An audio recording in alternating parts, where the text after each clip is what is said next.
1, 2, 3, 4, 7, 14. How can you tell me this story? About 2 weeks for us to decide who becomes the next president of Ghana. I was expecting that by now things would have simmered down, but it seems that that is not going to happen, especially for the two dominant political parties. Sammy Gyamfi is alleging that someone has been promised a certain position if he successfully rigs the 2024 election. Nana B came with a rebuttal.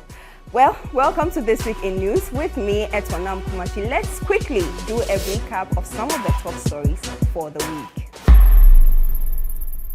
There was a press conference this week, and the National Communications Director for NDC, Sammy Gyamfi, says that Brigadier General Michael Opoku has been tasked to rig the 2024 elections in favor of the NPP because he has been promised Chief of Defense Staff position if he does so successfully. And I mean, this is quite a big allegation. And so Nana B of the NPP also came with a rebuttal saying that no, you guys are the ones that are planning on rigging the election as far as our intel is concerned. There was also a major discovery this week.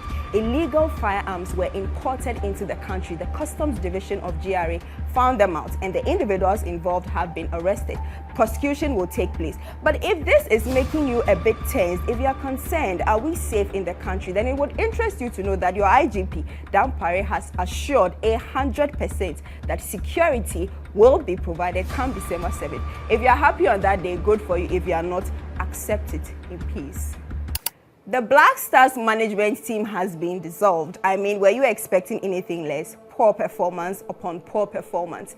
And as usual, we are calling for the resignation of their coach, Otuado. Anytime we perform badly, we have to change the coach. But this time around, Otuado says that he will not back down just because we've had a bad day. He would continue to stay and improve upon the performance of the players. Nana Komia, who is also the vice chairman of the New Patriotic Party, has said that this habit where we essentially change coaches anytime we don't do it, it's not really the best. Let's try and give Otuado another opportunity to redeem himself. Are you all for it? Well, his fate will be decided on November 27th. A big congratulations to Chidima Adechina. See, I'm hoping that I'm pronouncing this name correctly. If it rings a bell, this lady initially wanted to represent South Africa at Miss Universe, but because of her very Nigerian name, there was so much controversy. Her dad is Nigerian, her mom is South African, but with Mozambique roots, and she was born in South Africa. So after all the noise and the yapping and the blah, blah, blah, she decided to represent Nigeria instead. She won Miss Nigeria and then went to Miss Universe and came first runner-up. An interesting story, you know, with all the challenges and everything, she surmounted all of it. Now, if you want more on this story and others, you can check starfm.com.gh as well as all our social media platforms. There is more. You do not want to miss it. Thank you for joining me for This Week in News. My name once again is Etornam Kumashie. I'll come your way again next week. Enjoy the rest of your weekend.